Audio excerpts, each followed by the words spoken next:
Please एक बार फिर सोच लो। आई डोंट नो व्हाई मुझे कुछ ठीक नहीं लग रहा। देखो, बार बात आगे बढ़ गई ना तो फिर हम हट नहीं सकते। अरे लेकिन ये बताओ कि तुम इस महीने के पैसे क्यों नहीं लेने हैं?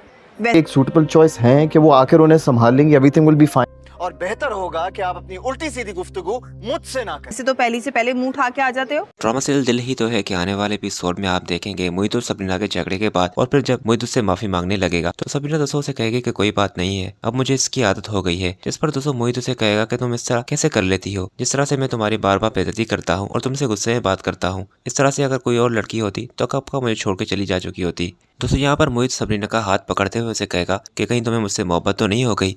तो सबरीना दोस्तों यहाँ पर स्माइल करते हुए वहां से चली जाएगी और सबरीना को फिर यहाँ से इस तरह से निकलते अबीरा देखेगी तो बहुत ही गुस्सा आएगा उसे। वो मोहित के पास आएगी और उसे कहेगी कि तुम तो बड़े दावे करते थे कि तुम मेरे अलावा किसी और से मोहब्बत नहीं कर सकते, तो फिर आज क्या हुआ? तुम सबरीना से मोहब्बत कैसे कर सकते हो? तुम तो मुझसे मोहब्बत करते थे। जिस पर दोस्तों वो उसे कहेगा कि की थी मोहब्बत तुमसे, पर तुमने क्या दिया बदले में? मुझे एक एतबार था, वो भी तुमने तोड़ दिया। अबीरा दोस्तों यहाँ पर ड्रामा करते हुए उससे माफी मांगने लगेगी कि मुझसे बहुत बड़ी गलती हो गई, पर सच पूछो तो अब मैं अपनी गलती पे पछता रही हूँ। मैं तुम्हारे अलावा किसी और से शादी कैसे कर सकती हूँ? तो मोहित कहेगा तो फिर वो हारून हारून कहाँ से आ गया बीच में? तो वो उसे अपना जल्दबाजी का फैसला करार देते हुए कहेगी कि वो मेरी सबसे बड़ी गलती थी, पर तुम फिक्र मत करो, सिर्फ मंगनी हुई है और मंगनियां तो टूटती रहती है। दोस्तों यहाँ पर सबरीना की हालत बेचारी की बहुत ही खराब होगी क्योंकि उसको ये मालूम लग जाएगा कि अब अबीरा फिर से मोहित के पीछे लगने लगी है और फिर वो ये बात जाकर मोहित की माँ से ही करेगी कि अबीरा फिर से क्लोज आने लगी है मोहित के। तो वो उसे कहेगी कि तुम फिक्र मत करो बेटा, मैं ऐसा कभी नहीं होने दूंगी।